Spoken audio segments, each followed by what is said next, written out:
now.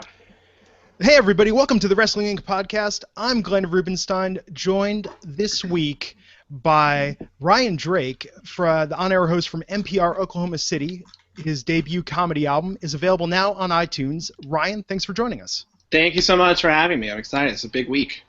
Cool. And we got Wrestling Inc.'s own Raj Giri here with us tonight. Raj, how's it going?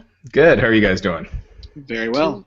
Doing well. I'm Glenn Rubenstein, taking over the hosting duties, driving things for this week, and appreciate everyone joining us for our recap of Monday Night Raw. So the big news is Raw just ended on the East Coast. It appears the title may have changed hands. Guys, initial reactions. Ryan. I think if this is what Raj thinks it is, and it's leading to a title split, then it kind of throws a monkey wrench into Battleground, right? Like, what title are they going to be fighting for now? Is my first question.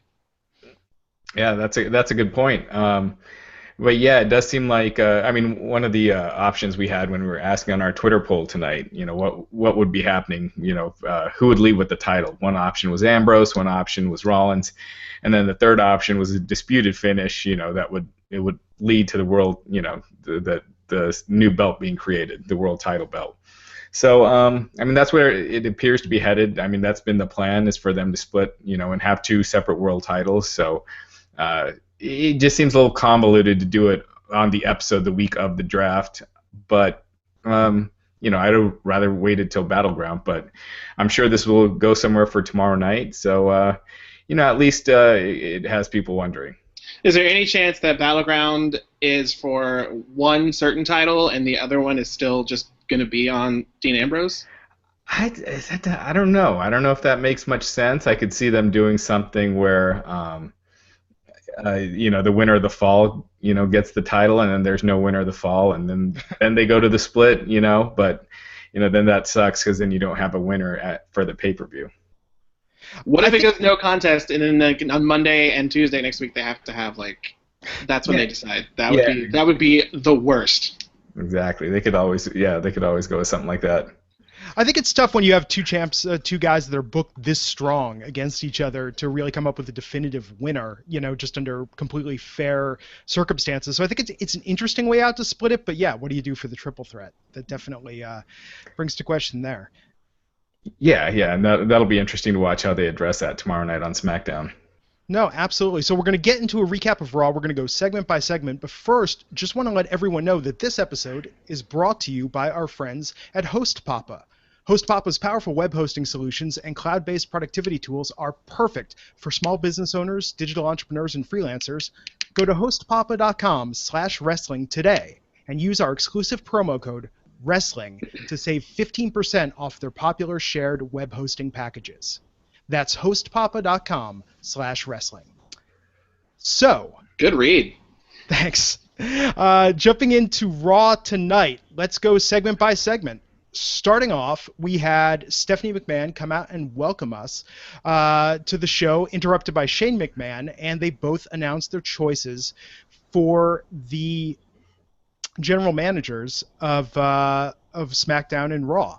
And Stephanie announced Mick Foley, so I think that was my prediction last week for the GM of Raw. And Raj, I think it was your prediction that Shane would announce Daniel Bryan for the GM of SmackDown. So hey, virtual high five. We both sort of won there.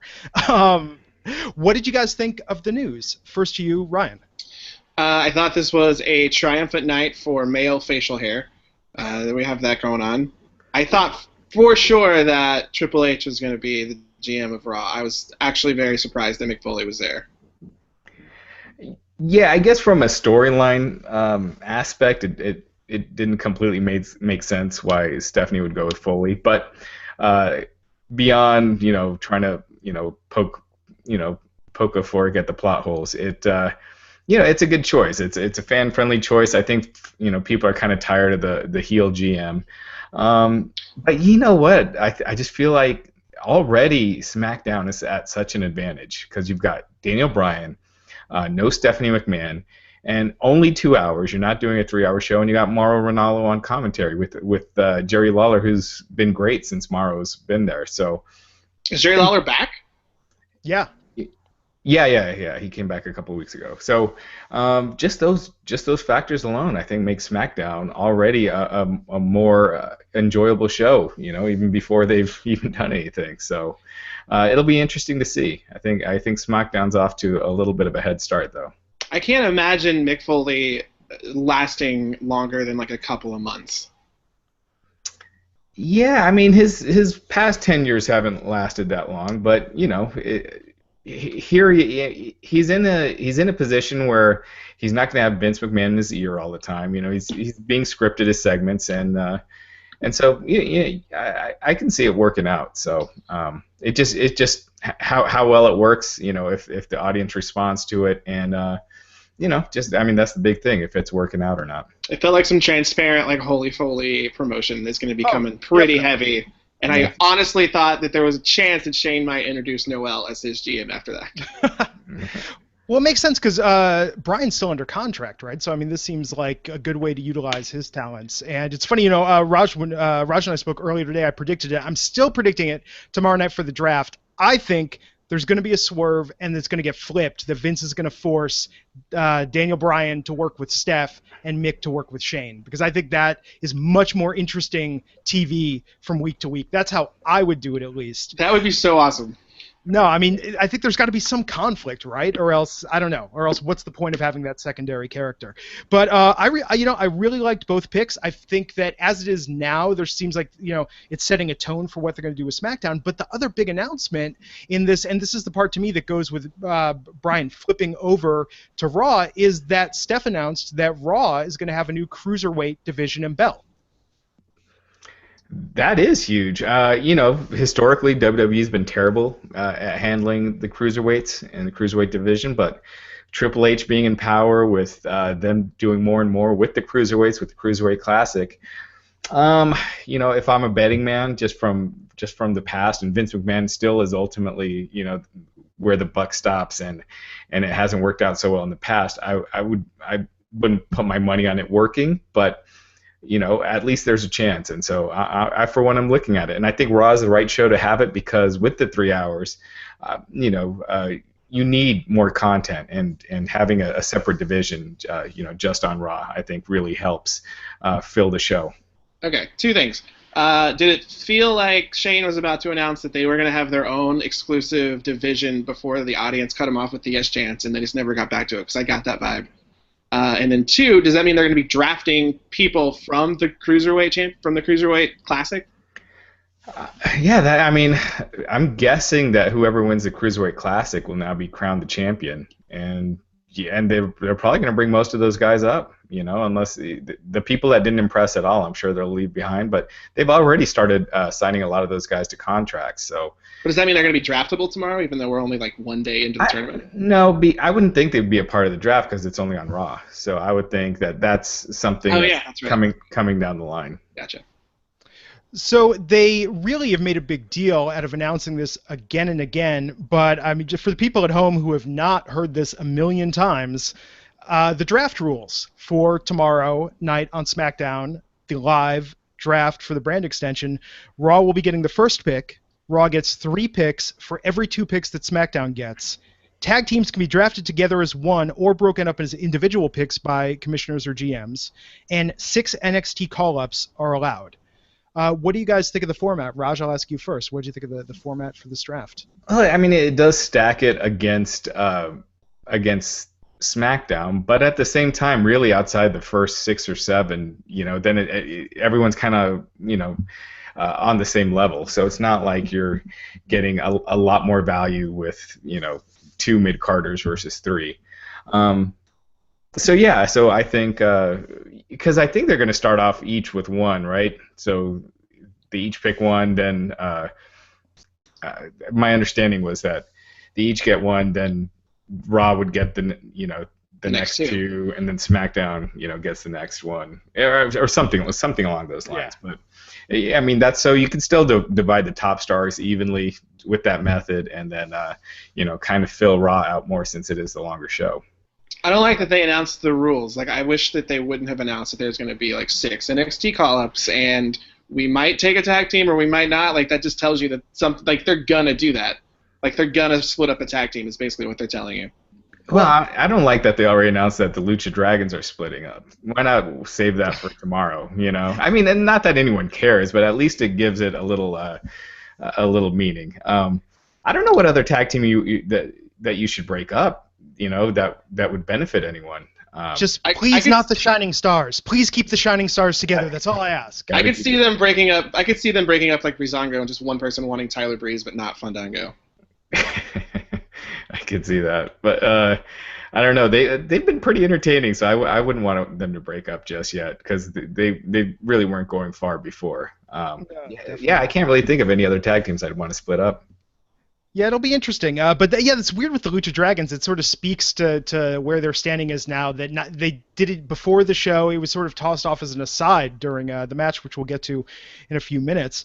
I didn't realize how much I wanted them to have a match against each other. I think that could be really cool for 2 or 3 weeks. I didn't even thought of that. That would be awesome. Yeah. I think that all of a sudden makes them interesting. Where they would be eligible for the Cruiserweight Championship, right? In theory, I mean, they're pretty good little guys. Yeah. But I have to say, the one thing that came out of the opening segment with Shane and Steph that solved a mystery that many of us on the internet have wondered about now for months, Lady Balls finally made its debut in WWE programming. The trademark that the WWE applied for, it's there. Look it up. Go to the USPTO, Patent and Trademark Office. Lady Balls. Steph dropped that. Raj, what's your estimate till there's a shirt in the WWE shop? Probably next week. They might have it up tonight. Actually, I would buy that shirt so fast. Yeah, absolutely. And here everyone was speculating it was going to be some unfortunate female wrestler was going to get stuck with that name. I'm glad that is not the case. Yeah. I would root for Blue Pants and Lady Balls as a tag team. It sounds kind of real, right? I mean, it sounds like it's no more ridiculous. Oh, it's definitely it would have happened in the 90s for sure. Yeah. No, absolutely. So, moving on to the first match of the night, we had Sami Zayn and Cesaro going tagging against Kevin Owens and Chris Jericho, seeing a more tight reconfiguration of these different face-offs that we've seen in every imaginable combination in the weeks leading up to it. Ryan, what did you think of the match? I feel like it's pretty unanimous, I think, that Sami and Kevin Owens are going to be on 2 different shows at this point. I think a lot of people think that. But I need Chris Jericho and Kevin Owens to be on the same show. I love them together, either fighting each other or as a team. I love them. Yeah, I think they're onto something there. I mean, I didn't care much for the match just because I feel like I've seen variations of this match so many times. But Jericho and Kevin Owens, they have a chemistry that I think they could really do a lot there with that. So I'd love to see more of that. And every time they're in a backstage segment together, it's great. Just definitely. Snarky dudes, they're the best. Yeah. I feel the same way about Sami Zayn and Dean Ambrose. I would like to see them get paired together more because there's something really fun. It's almost like an awesome cop buddy movie that Sammy's just sort of this wound, really tight guy, and then Dean is just the lunatic. That's going to be a WWE Studios production within the next year. I would love that. That's a segment that I want to do. I just want to do imagine a WWE Studios project because I feel like there's just so much opportunity and potential that they're not seizing on, and instead we get the Marine 5 and Countdown, and all these. All right, guys, let's bail on Raw. We're not going to talk about Raw anymore. Let's just pitch WWE production ideas for movies. I could do it. I wrote one once. Just a quick segue. Wait, you wrote what? I wrote a little just synopsis of what I thought would be a good movie. Where was this a paragraph or was this a script? This was 2 paragraphs, but I thought it out a lot in my head. I used to do some directing and writing back in the day. Can you give us just a very quick what it was? Here's the logline. Okay, New Day runs the New Day Community Center, and Enzo and Cass are trying to open up a realist guy's gym and foreclose on their property, and the New Day needs to hold a Breakin' 2 Electric Boogaloo style fundraiser to save money, and they can do save the center, this whole thing, and of course it ends in a big wrestling match, and at the end they compromise, and it's a gym/community center, and it's modeled like an 80s low-budget comedy, sort of like Tougher Than Leather, or one of those great 80s just B movies. I'm just telling you, they could make this for $500,000 tops, and I think just it's printing money. People would turn out in droves, or at least I would. They could just put that on instead of Raw, and they would get record ratings. I feel like some weeks I could just go to watch promos, and just to see, I like the performance some weeks better than what's going on in the ring. At least, for sure. It surprises me. Did you see the commercial for Sharknado 4? I totally saw it, and I'm hyped about it. And they didn't plug Seth Rollins' cameo, which I was shocked. I didn't know he had one. Yeah, that's I was kind of surprised to see that too. Yeah, shut up. Sharknado's great. Anyway. So Zayn and Cesaro versus Owens and Jericho. I mean, the match was what it was. I didn't think it was a mind-blowing match, but it wasn't bad either. I always enjoy to watch those guys. But I think what's interesting is with how much they're talking about Sammy and Kevin splitting up, what I would love to see is they get split up on separate brands. Then right after Sammy's first match, Owens just runs out and starts beating him up. Like, even a brand split cannot keep these two from going at it. I just think that's the moment I've got my fingers crossed for if they get split up in the draft. I think I've seen enough of Owens and Sammy for now. It's just gotten pretty redundant, so we'll see. Yeah. But if they don't fight for another until WrestleMania, like, that would be huge. That would be a big match. That depends how they build Sammy. I just don't know. I mean, they haven't been pushed. They've been very inconsistent with how they push him. And he's someone that the Owens feud. We'll just have to see where he goes from here. Sammy is someone that I could see being like a top 5 draft pick or an outside the top 20 draft pick. I could go either way. I don't see a top 5. A top 5 for one or the other brands. Oh, gotcha. Yeah. I think he's at the top of the mid card, and I love Sami Zayn, but I think that he's definitely either bottom of the top card or top of the mid card. But yeah, my guess would be top 10 for sure, at least one of the televised ones, because apparently they're going to release some of the draft picks just on the website. Some aren't even going to merit airtime, right? Did I read that correctly? Well, yeah. Can you repeat that? So some of the undercards. So there are going to be some draft picks that are just sort of announced either via the secondary stream or an article on WWE.com. Like, it's not even going to merit. Yeah, exactly. I mean, that's what they've always done years past is, they do the supplemental draft basically after the draft. So they basically announce like 10, 12 names for each side on the show, and then all the rest are done online. Or they could even save some for Raw next week. I don't know if they want to wait that long. But yeah, I mean, they got the pre-draft show, the post-draft show on the network, so I could see them doing a bunch more. So is the draft just a draft, or are there going to be matches? Is it literally just 2 hours? There'll be matches. All right. I love that. For me, like, I'm marking out a bit for the draft. Like, I'm really following it like somehow this isn't predetermined.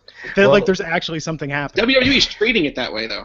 Well, that's the thing. When they've done it, in the past, the draft was always one of the higher rated shows of the year. I mean, people just got into it. I mean, it felt like a big deal, even towards the later years when Raw was clearly the A show and SmackDown was, clearly the B show. The draft was one of the most anticipated shows of the year, and they're doing that again tomorrow. It'll be interesting to see if SmackDown gets higher viewership, a higher audience this week than Raw. I think it definitely will. I think it will. I don't know. I mean, SmackDown last week did 2 million viewers. Raw's right at 3. So, you'd have to, and Raw will probably be a little higher this week. So you're talking about a gain of 1 million plus. When SmackDown debuted on the USA Network, they did 2.7 million in January. So it's definitely possible, but we'll see. I think there's some RNC crossover that Raw missed some viewers tonight. Yeah. Tomorrow will be a bigger night with the RNC, right? You got Dana White and Scott Baio. That's baffling. That's a separate conversation, but that's baffling. No, absolutely. I mean, the draft against Scott Baio, that's gonna be tough. That is tough. Yeah. So next up on Raw, we had a backstage segment with Stephen and Daniel Bryan, just sort of going at it a little bit. I mean, I always enjoy stuff like that. Definitely led to my thought. I would love to see those two have to work together week to week. And I really enjoyed them. I guess we should probably maybe just cover those as a group here. I mean, what did you think about the different backstage vignettes that they did tonight with Daniel and Mick and their whole backstage series of scenes? I like the one where they were together, like having the face off. That was pretty cool because they were neither of them were really playing heel. They were just being true to themselves. I have really fallen off of the Stephanie bandwagon. Like, I thought she was the best heel for the longest time, and ever since Shane came back, she's just been super annoying and awkward. Yeah, it's like she's trying too hard to be annoying. She's like a drunk sister that's trying to fit in. Yeah, it has been too much. I like the Daniel Bryan and Mick Foley thing. It looked like it was almost building to a comedy spot. Yeah. Like when they said we're gonna fight, and then I thought they were gonna, it could have easily went that WWE comedy way, where then they start thumb wrestling or Like something, slap fighting. stupid. Yeah, or we Hey, get the action figures and I don't even think they're medically cleared to slap fight or thumb wrestle. I don't think the WWE wants that sort of liability on their hands. Right, but the way Daniel they Bryan left gets the off, concussion. the way they left off, it made it serious, and it just reiterated that they're going to be competing, and I think that makes it exciting. So I thought that was probably the best backstage segment of the show. No, I enjoyed it, although I have to say I never realized I wanted this until tonight, which is more Ascension comedy bits. Them pitching Mick talking about pitch putt golf, and when I was just like, oh, all of a sudden, I cared while watching the Ascension. I can't remember the last time that's happened. I can't either. I But can't it's the say I care Ascension, tonight. But it's the Ascension. Like, they're not. I just thought it was bizarre that they are all of a sudden like, hey, we're a comedy team now. Like, they couldn't find any other tag team to do that because that was so out of character. Yeah. Maybe that's their new character, because I would love it if that's their old ones haven't been working. I think they need to go back to the trench coats and like the weird, sort of 90s vampire thing that they were doing originally with the shirtless and the leather trench coats. I thought that was The Broods. Yeah. Well, it was like the Brood, but, edgier. Edgier, pun intended. Yeah, Now. yes. So next up we had Darren Young versus Albert Del Rio, with The Miz sitting on commentary on this. Of course, The Miz distracted Albert Del Rio, allowing Darren Young to get the win. Bob Backlund was there ringside. Raj, to you first. What did you think? I felt like it. I don't know where they're going with Darren Young. If you're going to give him a real push, have him get some real wins. I mean, his gimmick right now is that he's lucking into these victories, which I don't know if that's the way you want to start off somebody's push. But the match was short. It was what it was. It was one of those things you kind of forget until you're reminded about it. Yeah. I feel like if he lucks into a victory for the Intercontinental Championship, then people would be interested, because they're going to be like, well, clearly he has to lose like every match, and if he keeps getting lucky, it could be good. Yeah. No. Yeah, it was interesting. I mean, my criteria for, I think, any match where they bring out a guest commentator is, if I'm more interested in the guest commentator than the wrestling, I feel that it's just a complete filler throwaway match at that point. If I'm just waiting for whoever's on the mic to cause a distraction and impact the match in some way, I feel like it's just killing time. That's just my take on it. Does Miz get drafted above or below Sami Zayn? Oh, above for sure. Okay.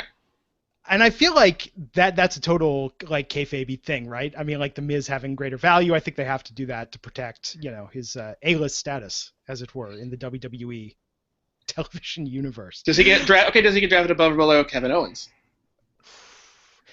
Kevin Owens got a lot of. I mean, Michael Cole that was trying to put him over, saying he would be his number one draft pick with Owens? Was that? Did I hear that right? He's afraid of, in kayfabe, he's like terrified of Owens, so he has to kiss his butt a little bit. Yeah, maybe. But no, I can see that. I think Owens they've built, though. I mean, I feel like they've built Owens stronger, as far as how they've booked him.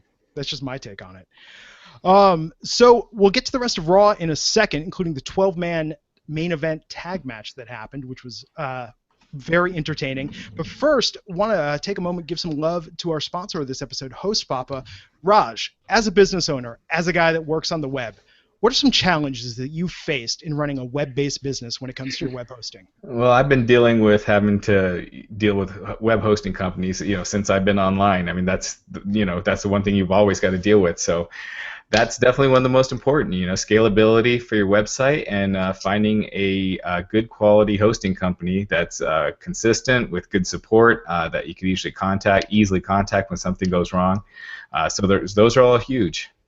No, definitely. And Host Papa is a web host. Their complete turnkey solutions make it easy for small business owners, digital entrepreneurs, and freelancers to get a website up and running. Whether you're running a website for your business, whether you're running a fan site, you need quality web hosting. And Host Papa literally has everything you need, including fast servers, professional email, automated backups, cutting-edge security, and hundreds of cloud-based productivity tools. And there's no limit to how awesome your site can be.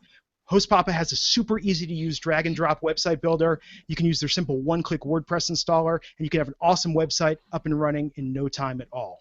Not only that, but Host Papa is the best web host for small business with affordable pricing and award-winning support available 24 hours a day, 7 days a week, 365 days a year via chat, phone, or email. If you need extra help, they'll give you a dedicated 30-minute one-on-one training session with one of their experts. No other web host does that, I got to tell you. Host Papa's got you back. They want to get you up and running quickly so you can focus on more important things like running your business and running your website. Shared hosting accounts start as low as $3.95 a month. They'll even throw in a domain name for free, and there's no risk because Host Papa offers an unconditional 30-day money-back guarantee. If you already got a site hosted elsewhere, they'll even help you migrate it over for free. Here's what we want you to do. Visit thehostpapa.com/wrestling to check out what they have to offer. And because they're fans of the Wrestling podcast, they're offering our listeners an exclusive 15% off new shared hosting accounts. Just enter our code WRESTLING at checkout for a 15% discount. That's hostpapa.com/wrestling.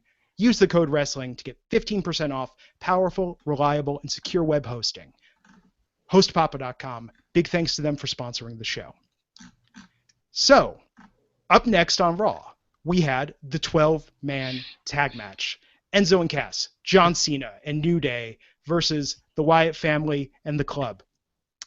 I have to say, I thought, for me at least, this was the high point of the evening. I loved that they did an extended build-up. They gave actually, it was interesting that they gave everyone but the Wyatts really time to shine on the mic before the match started. But I loved what they did with John Cena coming out, even doing more to put over Enzo and Cass, bringing out the New Day, having them address what happened last week, having the club come out and just getting down to it.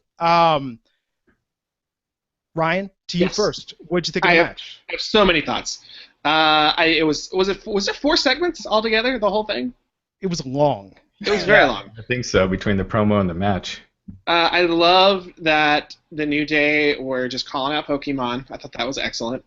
I didn't understand what John Cena was trying to do with that whole thing, because wasn't that his old gimmick, was just saying punchlines? Maybe that was his point. But there was no resolve to it. I figured he would eventually get in on it, but he just didn't. Yeah, I mean, I think I got to say this with Xavier Woods with his references. He makes me feel old because I know what he's talking about. It's current, and yeah. I have no idea what he's talking about. I don't.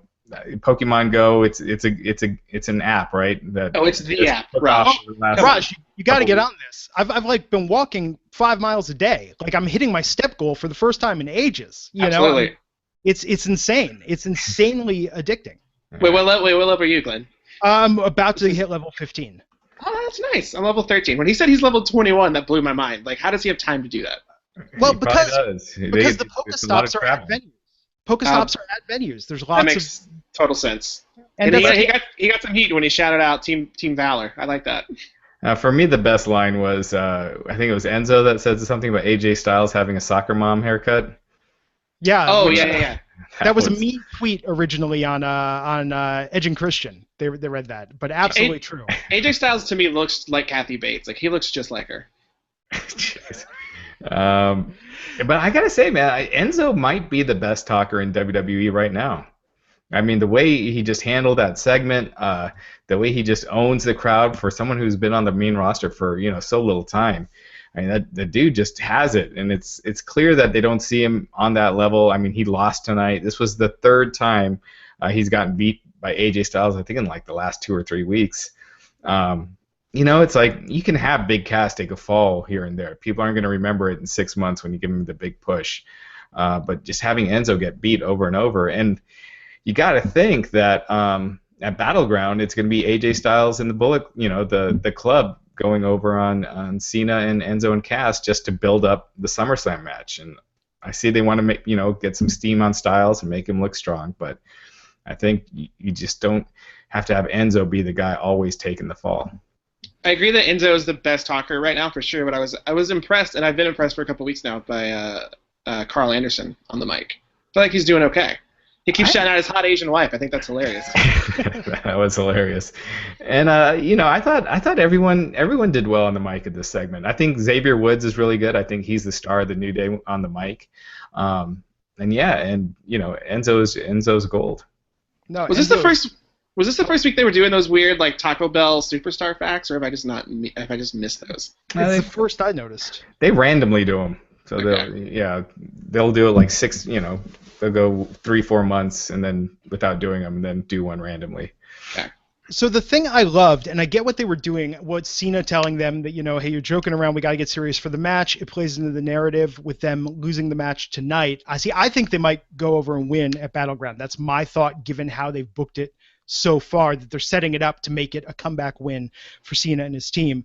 But one thing that I loved is even with Cena lecturing Enzo, if you watch at the start of that promo when Enzo and Cass come out, Cena cannot contain his giddiness and joy being in the ring watching these guys when they start doing their thing. It's like it was almost out of character for what came after, but I absolutely love that, especially with, you know, that history that Enzo dropped on, I believe it was Austin's podcast, that Cena helped put them over with NXT and make Soft, you know, a big thing back when he was doing an NXT segment back at Full Sail a couple years ago.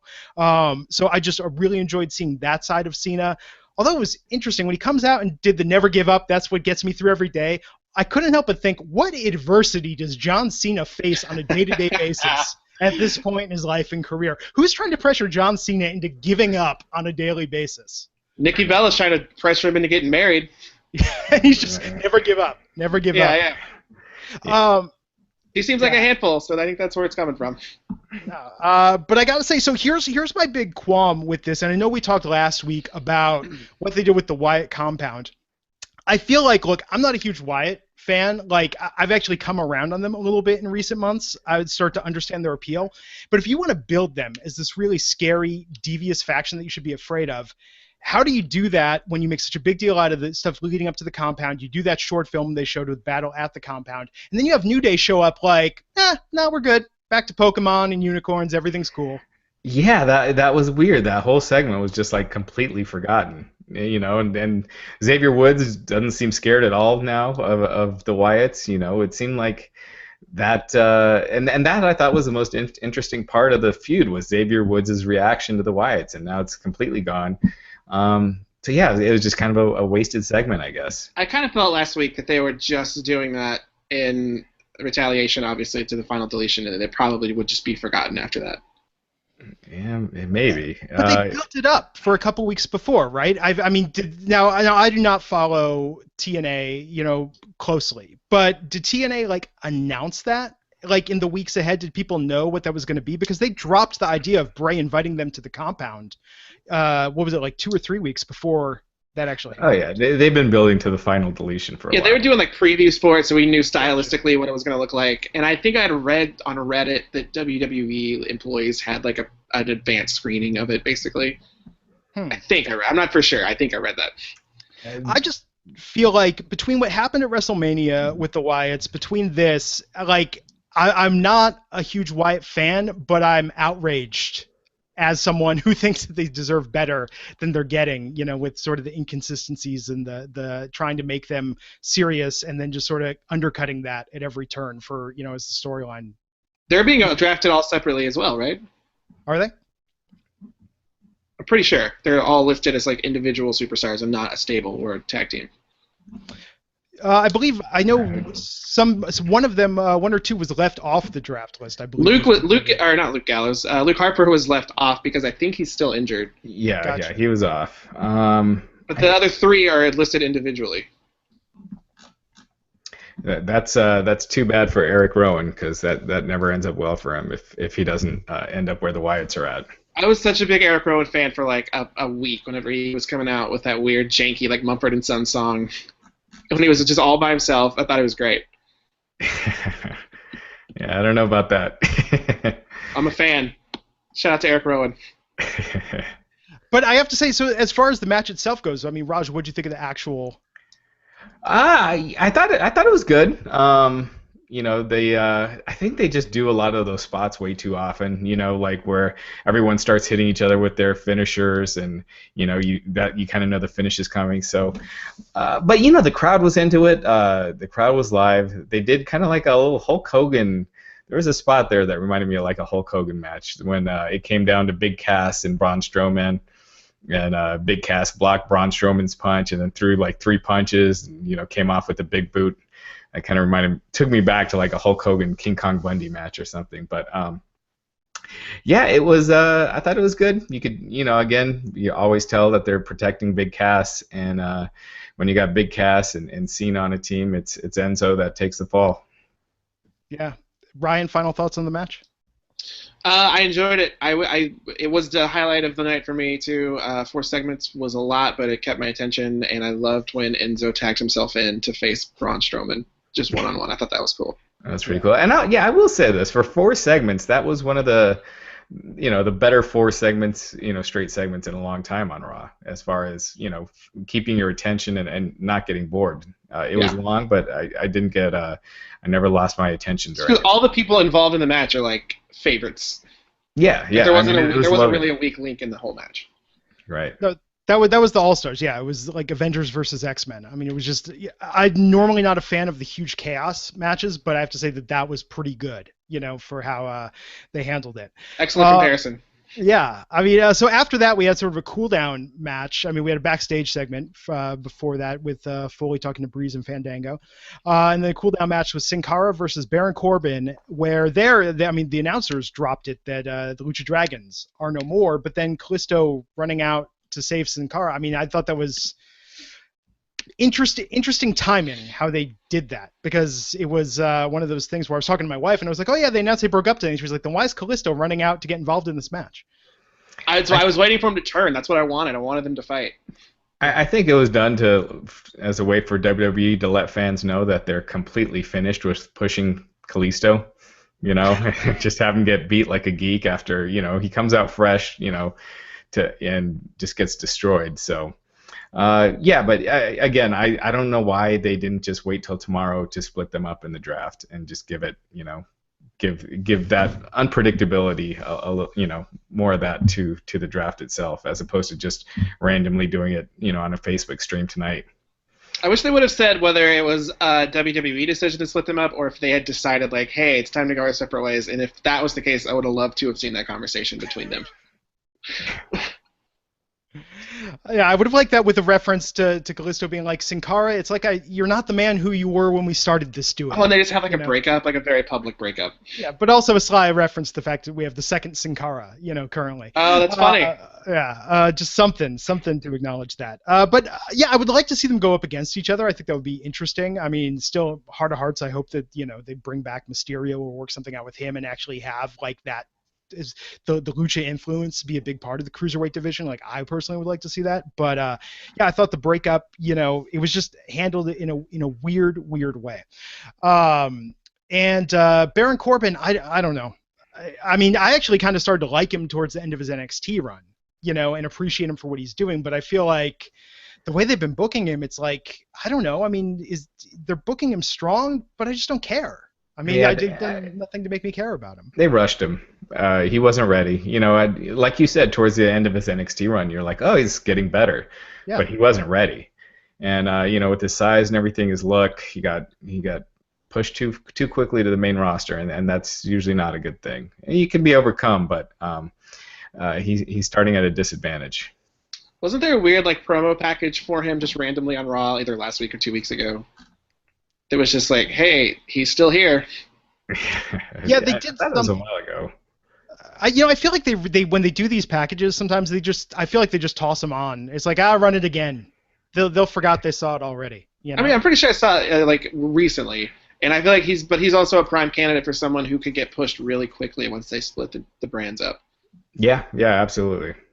I mean, they need to. I mean, they only have a few top stars, and then to divide that in half. So yeah, they're going to need to push some guys up real quick.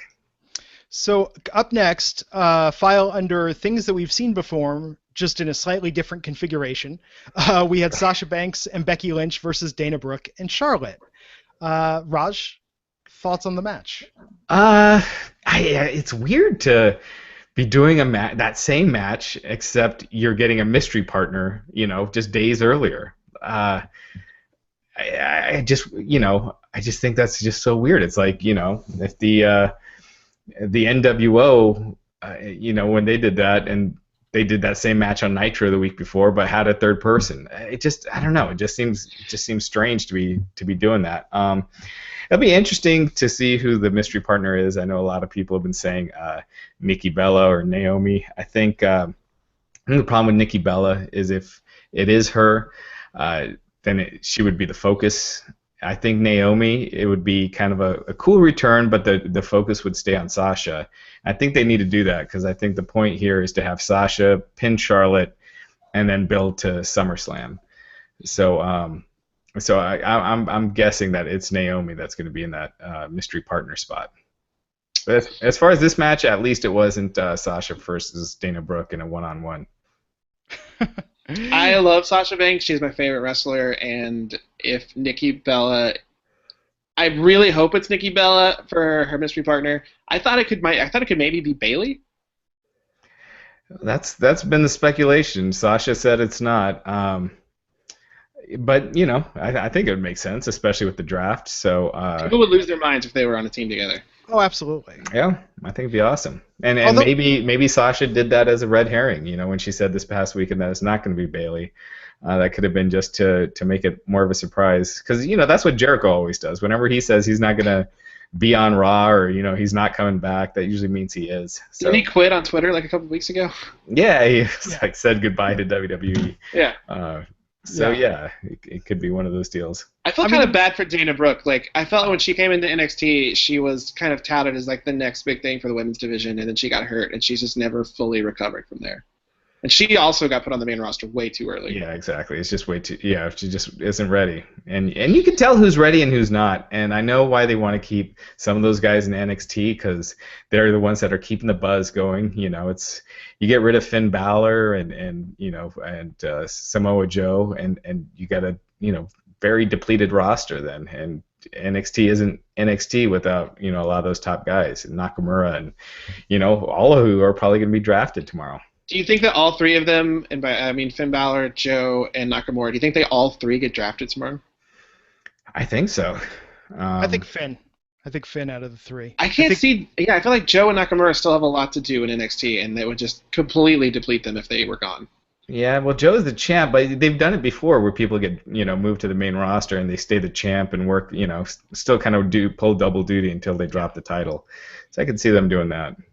Speaking of bringing people up way too soon, my prediction for Sasha, I think it's going to be Nia Jax is going to be Sasha's partner. That would be awesome. I would be into that. Well, because I think it's this idea that if she can just break down Dana and Charlotte, then it will just, they'll implode, and then Charlotte will be ready for a one-on-one SummerSlam match, for the title. I hope it's Eva Marie.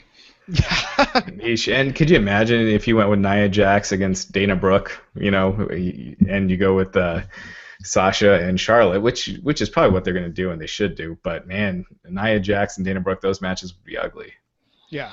But the match tonight, that was just, I love Becky Lynch. I love Sasha Banks. I'm getting really sick of Charlotte and Dana and the whole sort of winning dirty thing. I feel like they just sort of played that again and again. Having Natty come out was just kind of oh yeah, she is going against Becky this Saturday. I'm just happy anything keeps Becky on TV at this point. But yeah, it's just very strange. It's very, very strange how they just keep redoing the same thing. I really hope we just see some new action in the women's division after this brand split. Yeah.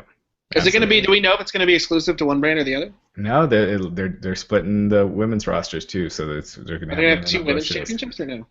I guess. I know for a while the talk was that they would have one that would go between the two groups, but that seems weird when you only have one champion doing that, and you're not doing that with the other titles. So I think the thought right now is to have two separate sets of women's champions.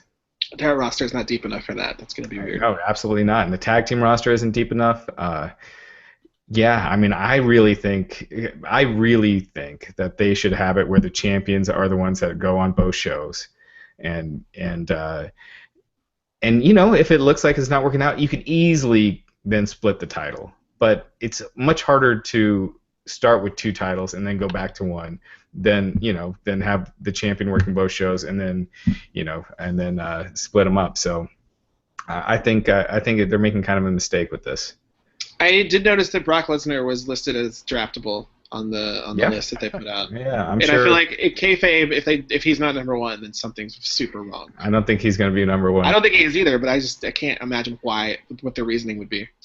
I guess part-timer, I guess, but yeah, when we're done with when we're done with the Raw part, we can give our picks on who the top 3 or 4 will be. Yeah. So before we jump back into it, I want to take a moment. You know, if you saw Mick Foley tonight on TV looking in surprisingly good shape. I know exactly where this is going, and I thought about this beforehand. You're nailing it. Who does he have to thank for this? DDP Yoga. Everyone, don't forget to try out DDP Yoga, specifically their awesome Max Pack. It's used by Chris Jericho, AJ Styles, John Cena, Goldust, I believe, has been using it. Tons of other WWE stars, including now Mick Foley making his return tonight. You can get a special offer with 3 months of the app free at ddpyoga.com/wrestlinginc. Also, do not forget to check out the Resurrection of Jake the Snake, available on iTunes, Google Play, PlayStation, Amazon Vudu, and I believe Netflix also. Make sure to check that out. Tweet DDP Yoga. Let them know that we sent you, that you're a fan of Wrestling Inc. You can also check out the film on DVD and Blu-ray. I watched it last week before last week's podcast. My wife and I were like, it was very dusty by the time we finished it. You know, sitting there trying to casually like go to the restroom. She's not going to see me crying at this. Like, I'm just going to make it seem like I keep it together. And I had to hand her tissues because we both were very, very moved by it. It's an awesome documentary. Have to check it out. And it speaks to the power of how DDP Yoga can help you turn your health and your body around. And you know what? Mick Foley wasn't the only one looking sharp tonight. Go on. If I'm looking sharper than usual, it's thanks to Trendy Butler. They sent me this outfit. I tried it out, and man, it's amazing. I'm not a big trendsetter or anything. I'm usually wear t-shirt and shorts, but yeah, Trendy Butler, they're a fantastic clothing service. I know you guys have been hearing about them for a long time, but they do all the work for you. They did all the work for me.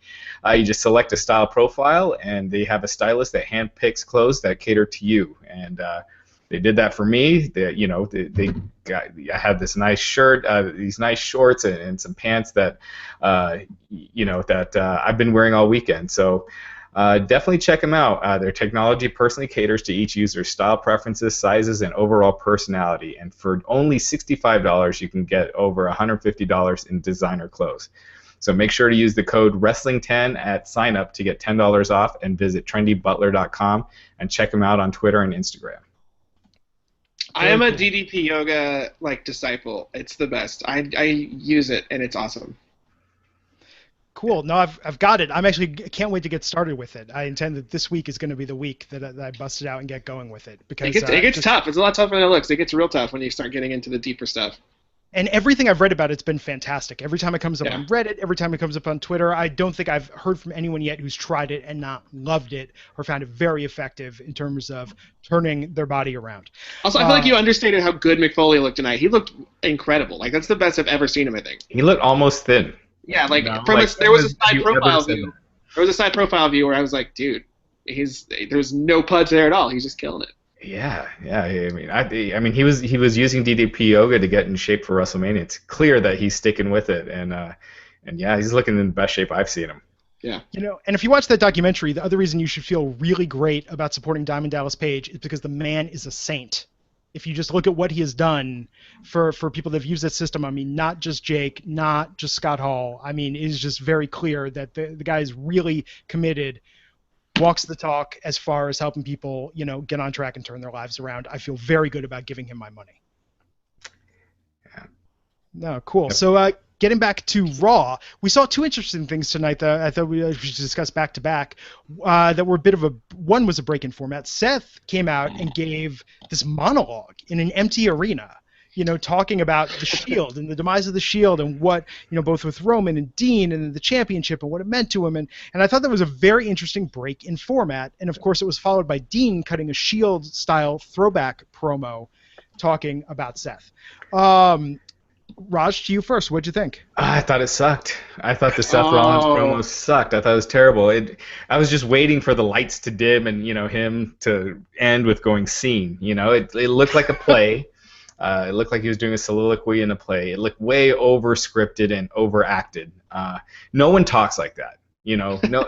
So that's the biggest thing. So you're taking a real rivalry that people believe, that these guys don't like each other, and then you give them this overacted out, monologue that just comes across as so disingenuous that I thought it just took away from the whole thing. I wasn't really paying attention to what he said because once I saw the ambiance, I immediately started Googling halftime heat so I could watch that again because that's exactly what it reminded me of. And then the Dean Ambrose thing just looked like he was on a 2007 Palm Trio, just trying his best. Yeah, I thought he invaded the Wyatt family's, their stage. But I thought Ambrose's was better. It didn't come across as scripted. It still did, but when they're over explaining their feud in a promo, it just takes away from the reality, the realness of it, and it just made it hokey. I honestly forgot that the main event was going to be Dean and Seth because they didn't mention it at all in the first hour. That was the first time when I saw Seth in the arena, I was reminded that was the match that was coming up tonight. Yeah. Well, tough act to follow. Well, tough act to follow, right? Going after the 12-man tag. I thought Seth and Dean was sort of an afterthought. I feel like they really gave us that amazing match just in terms of bringing all those personalities together and doing all those segments. I like when they do different things. I think it's interesting. And one thing that I give credit to, because, I followed NXT religiously now for a year. I came into Raw after SummerSlam last year. I quickly dropped out of Raw and SmackDown and went just back to NXT. And then after WrestleMania, I've been following both shows again. And one thing that I like now is I feel like they're making more of an effort to change things up on a week-to-week basis in terms of what they're doing with the format of the shows and the type of segments. I always point to my favorite example of that was the six men on ladders. Little monologue, very, very theatrical. Very I was in Oklahoma City. Yeah, that was awesome. I've described to people that could have been a play. Part of it could have been like a Kids in the Hall sketch. It was just so interesting how they tried to go poignant and comedy. So I like that they're trying with these different things, but when you're trying this much stuff, they're just not all going to connect. Maybe it could have been shorter. Is my main note. The thing with Dean, just the shaky camera. That for me was this is broadcast TV. There's a certain standard of shake without really just waving the camera all over the place. It's very Blair Witch Project. Yeah, that was my main complaint with it. But I like that they're trying new stuff, and it has me optimistic. I'm marking out a bit and really believing that on SmackDown, maybe that's where we're going to see something really new and different with this brand split. And that they're going to do different things on the show. I got to say one thing, I'm a huge fan of SmackDown's cold opens that they've done these past few weeks. I think those are awesome. And I think that's a great way to differentiate the shows. So, yeah, I think this is just trying more stuff. But, Raj, to your point, the walking through the empty arena, the taped monologue, I wouldn't do that again. I saw on Reddit, though, and I would give credit to the user, but I forgot who posted it. They speculated they had Seth pre-tape that because if he would have done it live, there would have been too much noise, too much booing for Roman. They wouldn't have been able – he could never have gotten that out live in a crowded arena with any crowd that was, had any life in them whatsoever. And I think Did you see the new SmackDown logo? No. I saw – is it the actual one that people have been passing around, or I thought that was I think that's it looks like garbage. I couldn't believe that was their real logo. I think they're branding it SmackDown Live for a while just to kind of really hit it home that it's live, because whenever they were saying it, they were saying SmackDown Live, and even the logo, that's what it said. It's got live in the logo. When you were mentioning booing for Roman Reigns, I can't remember anyone who's been suspended, especially for a wellness policy, that still gets mentioned on TV every single week. Oh, yeah, it's amazing. Even last week when they did the fake interview, they were giving him airtime, him as a person. I thought that was crazy. Yeah, but it was their decision to keep him in the main event, so they got to keep him alive. So yeah, it's weird. I was curious if they were gonna do any mention of Brock Lesnar. I knew they weren't, but they surprised me with Reigns. I didn't think they were going to mention his wellness policy violation on TV either. Is he going to be on TV before Battleground, or is it going to be his first performance back is at Battleground? He's wrestling the night before at a house show. But next Tuesday SmackDown, he can't. It's still within his suspension. You mean tomorrow? Because Oh yeah, Battleground. sorry. Yeah, Yeah. oh yeah, that's right. That's this weekend. No, that's not next weekend. My bad. No, it'll be interesting. So just a few more matches to wrap up the show, and then we'll talk about some of the news that happened this week. Up next, we had Zack Ryder, Dolph Ziggler versus Sheamus and Rusev. I thought it was interesting. To me, it lended itself to the feel, and I don't know if you guys felt this about tonight's episode as a whole. I felt like this was the all-star coming together of saying, like, here's everyone that you've seen ad nauseum in the last couple of weeks, and tonight we're just going to toss them together in matches to like almost, kind of like the senior show at the end of senior year, like in drama. Like, we're just going to give everyone a chance to shine. That's what it felt like to me with some of these configurations. But I have to say, like, Ziggler and Ryder, like, I love Mojo, but I have to say Ziggler and Ryder, I've watched the hell out of that tag team. Ryan, what'd you think? Ryder got no pop whenever he came out that I could hear, which I was surprised by. Also, Lana's camo outfit piqued my interest for sure. At the risk of Russoing myself, I thought that was great. I don't know. Is Mojo? He can't be one of the 6 that's getting drafted up, could he? Baron Corbin won the Andre the Giant Battle Royal That's true. at WrestleMania, and then got called up. Yeah, anything's possible. Mojo could be the #1 draft pick as far as I'm concerned. Well, maybe not quite that, but Mojo could be in the first 10, and it's been a little bonkers, been a little crazy town. I would love to see the Hype Bros on Raw. I feel like it would be a spectacular failure. Yeah. Man, I don't know, man. You have Ryder who's challenging for a title this Sunday. He lost last week. He's on the losing team this week. Of the two between him and Rusev, he's the one that needs the booking help, going into this match. And the fact that they just beat him and have him destroyed and have Rusev looking strong in WWE land, that usually means that Rusev's losing to Ryder. But I just hope they don't go that route, because Rusev's great.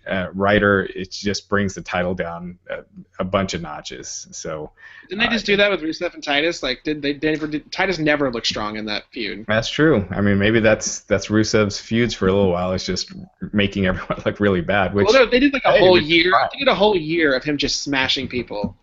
Then I feel like something could come of that.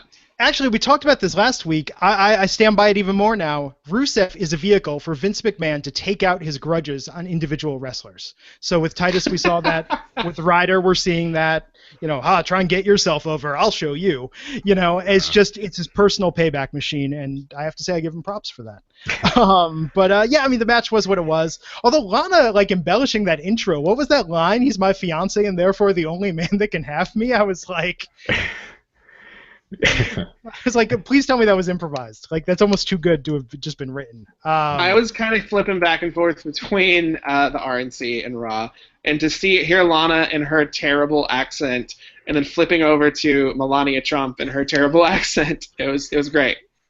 Actually, okay, so I can admit this, that the RNC convention was before I came on here, like, the TV downstairs had been turned over to that, and when I heard Melania talking, I really for a second thought, oh wait, is my wife watching Raw? Is that Lana? Is Lana at the RNC?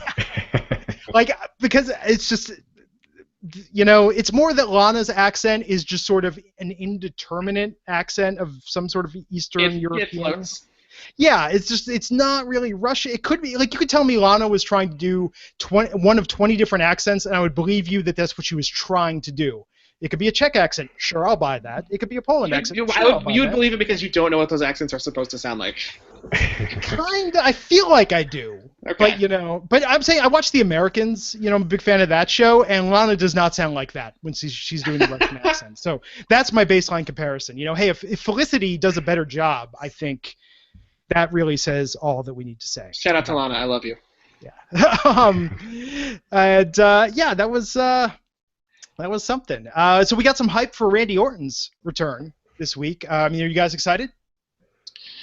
I'm excited for him to return. I'm not excited for him to do the highlight reel at Battleground. Yeah, they need the star power. So it's good that he's back. They really, didn't mention Lesnar much this week, hardly at all. I think they just showed one still of them for their match at SummerSlam. Yeah. So, I mean, they need the top star, so it'll be good that he's back. I would love to see Jericho and Orton like have a match or like get into a brawl or something, but if it's just a straight interview segment, I'm not interested. Well, you've got to think Orton probably needs a warm up heading into SummerSlam, so I could easily see Jericho fit, him and Orton feud, leading into SummerSlam before he faces Lesnar. I would be super into that. Yeah. When's the last time the highlight reel ended without somebody getting hit? Or kicked in the case of Owens and Zayn versus Jericho. Have we ever seen a highlight reel end with just Jericho saying, "That's the highlight reel, everybody"? Yeah, I was just gonna say, like, I don't think I've ever seen the highlight reel end. Yeah. So my money's on something happens during that, even if it's just Orton, throwing a punch or setting something up. There's 100% chance Brock's not there, right? Yeah, 100%. And we went from that to the title match, Seth Rollins versus Dean Ambrose. We talked about that at the top of the show, but I don't know, Raj, what did you think of the match itself and the actual content? I didn't think the match was that great. I thought it just didn't do much. I think they just seemed a little sluggish. It just never really got going. The ending, I thought it was a little predictable. It was a little flat how it played out. Again, I think it's a little contrived that they do it the week of the draft. It just, it makes it seem a little hokey. But obviously this is building to, a world title split of some sort. So, I guess if that's how you're going to do it, that's better than, just announcing a new world champion, like they did when Triple H was awarded the World Heavyweight Championship belt. So, the match itself, it didn't do much for me, but the angle at the end, it leaves a lot of things open, like Ryan was mentioning earlier. What do they do with Battleground? I mean, is it Rollins defending? Is this situation going to be cleared up tomorrow? So it leaves a lot of things open for tomorrow night. It was a very raw match. Like, it wasn't great. It was just like, hey, here we're gonna fill some time. Let's do this. I didn't like that Dean kicked out of the pedigree, which I felt like that's still one of their kind of elite moves that not that many people kick out of. So I didn't like that he kicked out of it on Raw. Yeah, I agree with that. Yeah, I thought it was interesting. I mean, there was a good back and forth, but I feel like seeing what they've done in every other match, I feel like this was the least good or least interesting match that I've seen them wrestle in, in this last run here. But I think trying to split it. What exactly happened at the end? Like, I was coming on here right whenever the ending was happening, and I think I kind of missed it. Like, I saw that they said that Seth won, but there was some sort of controversy. Yeah, they did a double pin. Both their shoulders were down on the mat for the pin. Gotcha. Okay. Yeah, it's something. I get, and it makes sense, Raj, with what you were saying about where they're trying to split the title. Like, that angle definitely makes sense with it, but it's just, the thought that I had during that when they were talking about Roman so much and JBL was going on, he's like a caged animal, which he repeated multiple times. So I'm assuming that was a Vince line. He said that his sources said that he's just pacing around his house, and I was like, that's the weirdest thing. Yeah. But I had the thought that I was going to ask. I wrote this down. I mean, put it to both of you. Put it to people in the comments. Does anybody miss Roman Reigns? Does anybody think like, oh man, where's that guy? This sure would be better with Roman Reigns. Hey man, I'm a Roman fan. I think he's miscast as a babyface, but I think as a heel he could make some strides. 100% think that he's a top 5 worker for sure. I have a lot of respect for him. I just don't like his character, and I think that if we didn't know when he was coming back, and if it was a surprise, that would be cool. Yeah, he could get like a Cena-style pop where people would be glad. People will have missed him without realizing they missed him. Right. And I mean, and I'll say that I went back, made it a project to rewatch NXT from the beginning of Full Sail, and watching Roman's debut. And seeing when he came out like in a suit, he had this weird like pseudo motivational speaker, like youth pastor sort of vibe going on where he was really cocky. Like, that was awesome. Like, he seemed like a total dick, but I liked him, And so, Raj, to your point, like, yeah, I think he'd be an awesome heel. I just think as a face, like, I mean, and they've given him more arrogance. It seems like as time has gone on, like they've tried to give him that little bit of an arrogant streak, and I think that suits him well.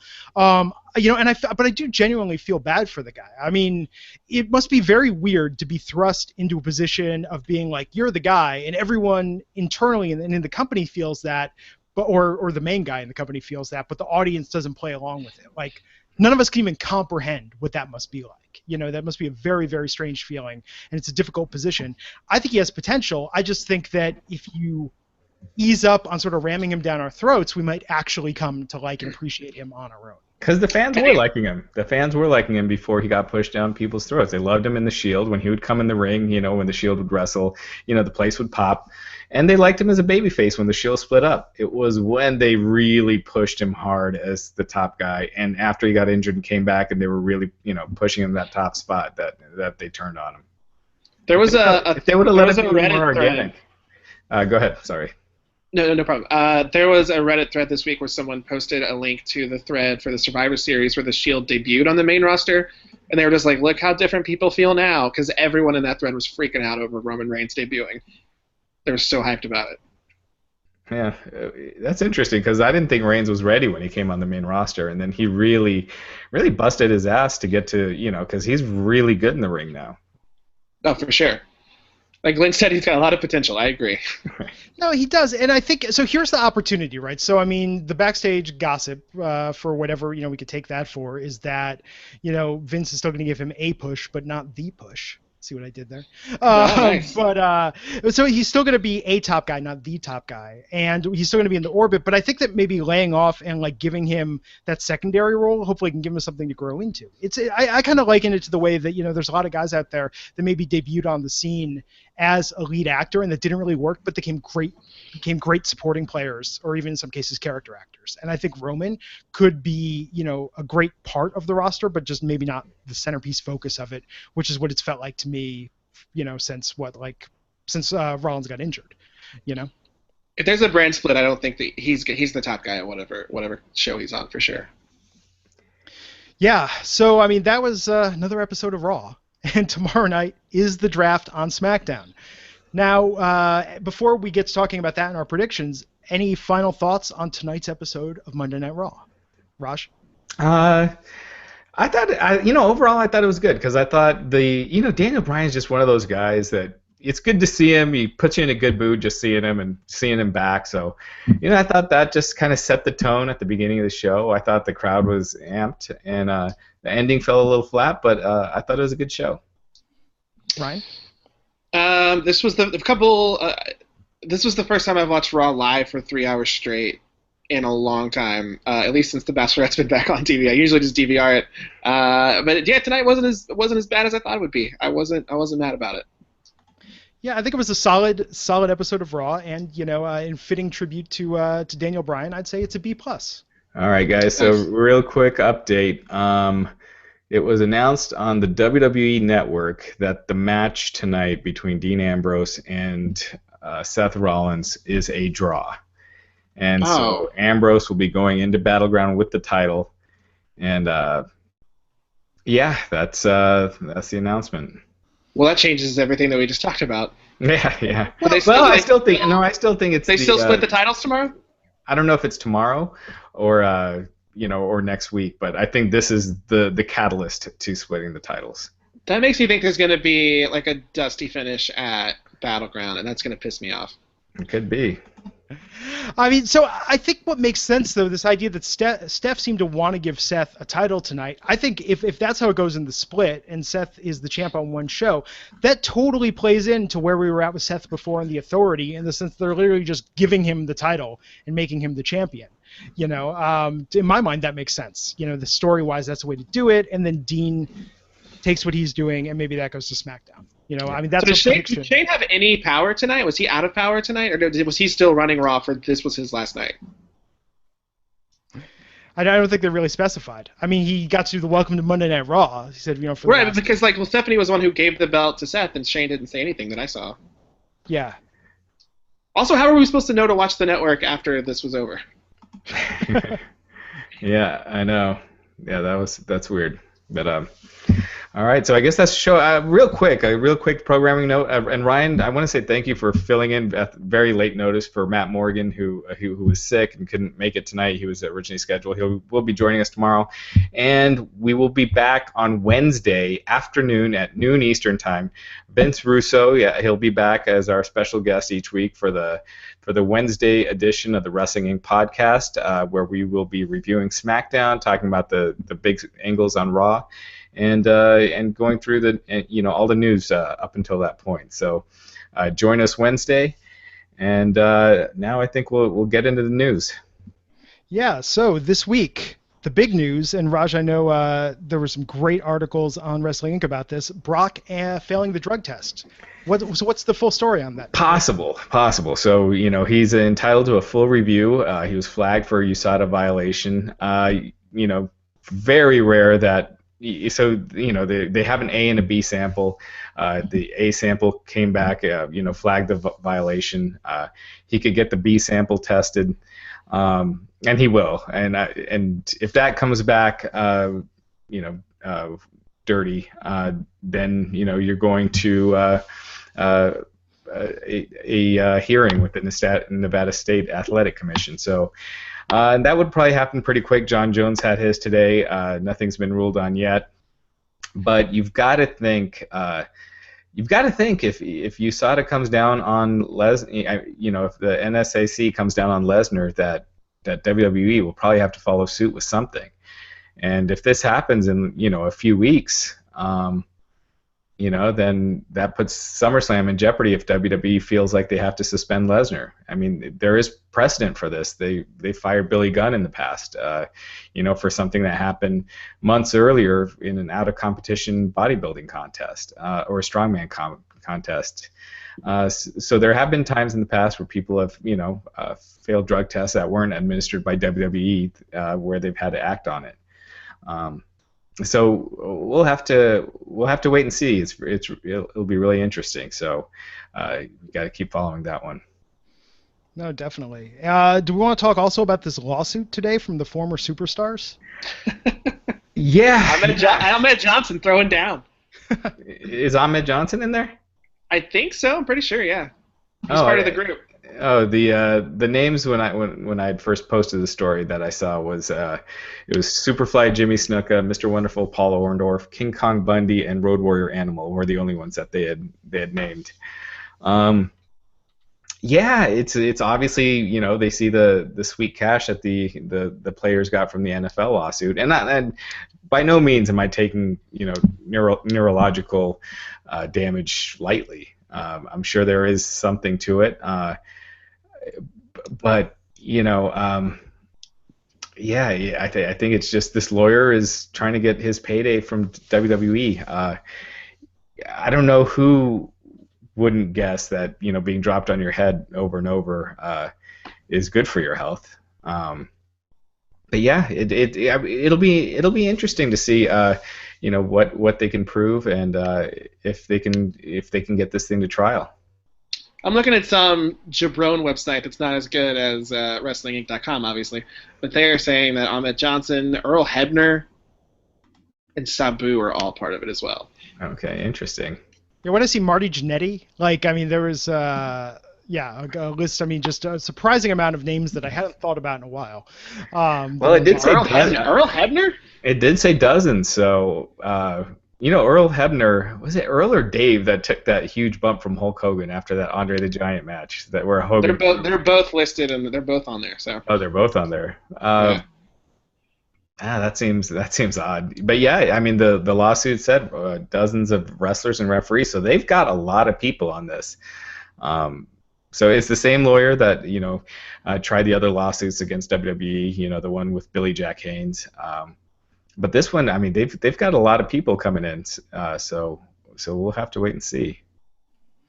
Yeah, it'll be interesting. I think with this whole story, it's just fascinating to me how the WWE plays this and responds to it, given all the science of recent years and everything that we know. They've got. I think there's going to be. My prediction is similar to what they've done with the wellness policy and offering, things like rehab and treatment support for former superstars. I think they're going to have to come up with sort of a blanket way to deal with former stars that have suffered because of their in-ring actions. I feel like with this group of superstars, you could pay them not a lot, and that's a settlement, and you'd be fine. All right, so I got the list emailed to me. So here we go. We got Snuka, Orndorff, which we mentioned, Kamala, Axe and Smash of Demolition, Judy Martin, Animal, as we mentioned, Adam Bomb, King Kong Bundy, Ken Patera, Ron Bass, Rodney Mack, the One Man Gang, Slick, Black Bart, Tracy Smothers, the Warlord and the Barbarian, Mark Jindrak, Henry Godwin, Jazz, Mike Enos, Jim Powers, Jim Brunzell, Berserker, Sabu, Earl and Dave Hebner, like you said, Ahmed Johnson, as you mentioned. Yeah, Marty Jannetty, Muhammad Hassan, Shane Douglas, and Chavo Guerrero Jr. Marty Jannetty? Yeah. Marty Jannetty. Oh my God. Chavo Guerrero Jr., who's wrestling in Lucha Underground. So that is that Chavo Guerrero? Chavo Guerrero Jr. Yeah, Chavo Jr. So that's Chavo Guerrero. Yeah. Okay, the Chavo that I know from like WCW. Okay. Yeah. Okay, gotcha. So wow, they got a lot of people on this list. So yeah, we'll have to see. I don't know if a judge will just throw it out with that many names on there. This happened to the NFL, and they ended up having to pay like $700 million. 760. I want to say 763. So it was some insane number, but yeah, that's probably what's going to end up happening here. It'll be a much smaller number though. Right. Interesting timing, though. I mean, I have to feel like the timing of this was somewhat intentional, and also not so coincidental that the WWE stock being on a rebound when this happened. It was just interesting. I don't know. I'm trying not to read too much into it, but I can't help but think that this was a pretty good time if they were planning it. Some more Mantar, Boris Zukov. I mean, these are some names I don't think I've said in a decade. I know, like I would love all of these guys together in a promotion. Yeah, Mark Jindrak. Man, there's Branier from La Resistance. Man, all right. So what about Maven? Is Maven in there? Did they get Maven? Maven was a part of the other lawsuit. Gotcha. His wife was. Yeah. You said Muhammad Hassan, right? Chavo Classic is also on there, so Chavo and Chavo Senior. Muhammad Hassan, yep. Isn't his cousin in the Cruiserweight Classic, or wasn't he in the Cruiserweight Classic? His cousin or some relative of him? Did I hear that wrong? No, that's Davari's brothers in the Cruiserweight Classic. Gotcha. Okay. No, I mean, it's just crazy. Other news this week, let's see. They announced the pre-order bundle for WWE 2K17, the NXT bundle. $99. You get Nia Jax, Apollo Crews, and Nakamura day one with the game. You also get a Nakamura print, an art print that he personally signs, and a Finn Balor demon statue. I have to admit, I was tempted to order this bundle. I played the hell out of 2K16. And even if 2K17 just updated rosters, like, I'm in. But sanity prevailed, and I just pre-ordered the standard off Amazon. You just got to wonder if the stars advertised for the NXT edition will be on the main roster by the time the game comes out. You'd think they probably will be. I don't know. When's the last time that the roster, I mean, it feels like it's always behind in some way, shape, or form. So I think with this, it'll be behind for NXT, Last year, 2K16 didn't even have Sasha Banks in it, which was very upsetting. Yeah. No, there's no Becky. Yeah, there's a lot of stuff missing from it. So I don't know. I think that's interesting. I don't know if you guys follow this, but I thought I would give a shout out because I declared that this was stupid, and then my wife proceeded to mock me when she caught me spending half an hour going through it. Topps released the WWE Slam Card app, where I don't know if you guys have ever used one of these. It's digital trading cards that you get on your phone, and they give you like free coins, and you get packs, and it's like you have a photo is what you're getting, essentially. Right. And yes, I declared that this was dumb, and then I proceeded to spend like 3 hours because I realized that if you run the BlueStacks emulator on your PC and keep changing your Android device ID, you can just keep signing up with new accounts and get the free coins. Jesus and that way I got a full set over like an hour and a half. And I was like, I win! Yeah, the first thing I was going to say when you mentioned it was like, this seems easily hackable, but then you just went through it, so all right. So easily hackable. BlueStacks, it's a free emulator that lets you run Android on your PC. I think it's for Mac also. And I think it was like Switch device ID or something. That's what I used. That and some time, and you can get a complete collection and transfer it to your main account. For every hour that you're doing that, you are not leveling up your Pokemon. Exactly. And that's what I thought. Was like I could be out playing Pokemon Go. But some people play these apps. Some people collect this sort of stuff digitally. I understand physical collection, but digital collection, not so sure. And the other thing that I saw that happened that I think is just interesting for the what the heck element of it, flags are for sale on WWE Shop. So if you Flags? flags, like the ones you see in the Battleground promo, but not quite as cool. I think there were 6 superstars when I checked this morning. There was like. Wait, how big are they? They're like 3 by 5, I want to say. So it's not like the big battle flags they have in the commercial. No, they have those, and strangely, awesome. right next to them are beach towels that are of similar size. So if you don't if they don't have a flag of your superstar, they have a beach towel. I just thought that was interesting for WWE shop branching out into interesting new merchandise no one asked for. That I'm sure, much like my Bullfit shirt, I will pick up some on clearance when it's 40% off. The $5 they sell them for when they're trying. I like that they waited till mid-July to release these beach towels. Yeah. I'm about to look them all up though. I'm not above this. Yeah. No, I bought an awesome sweet Kevin Owens scarf on clearance for like $3. So I'm just saying you might not be able to get AJ Styles flag, but if you're a fan of a lower tier superstar, you could probably pick that up on clearance. Dude, the WWE the Page beach towel is on sale for $5. On sale from $25. So really? I know what I'm. I actually might have to get that. Heidenreich is a part of this lawsuit. He wrestled for a month and a half in the company. Wow. All right, guys. No, so one shout out before we wrap things up here. I just wanted to say, I know, Raj, I mentioned this to you earlier today. I know Main Event and Superstars are considered easily skippable shows, but Main Event this past week, Dudley Boys versus the Usos, comic gold. Have to check it out just for Bubba Ray's rant. I saw him yelling. I saw him yelling about this is for your cousin, this is for your dad, and all this stuff. Yeah, it was fantastic. Not often that I would say you have to watch Main Event this week, but at least skip to that part. Before we wrap up, anything else? Just again, join us on Wednesday with Vince Russo for the SmackDown for the post-draft Wrestling Inc. podcast. Cool. So thanks, everyone, for tuning into the Wrestling Inc. podcast. Ryan, thanks for joining us. Where can people check you out if they want to see more of your stuff? Just follow me on Twitter at Rayke, R-A-Y-K-E. That's where I post pretty much everything that I'm doing over there. Cool. And your debut comedy album is available now on iTunes. If you go to iTunes and type in Ryan Drake, it's called Drinking Games for One Person. It came out last year, and it's available now. Cool. Raj, anything, Raj, that people have to check out on the site? Anything you want to plug? Keep checking out the site constantly because it's going to be a busy week. Yeah, definitely. With both the draft tomorrow and Battleground coming up. Join us again Wednesday, where we're going to talk about the results of the draft and give more predictions for Battleground. You can follow me on Twitter. I'm at Glenn Rubenstein. And be sure to subscribe to the Wrestling Inc. podcast. You could do that on iTunes, and be sure to give us a nice rating there. We'd appreciate it.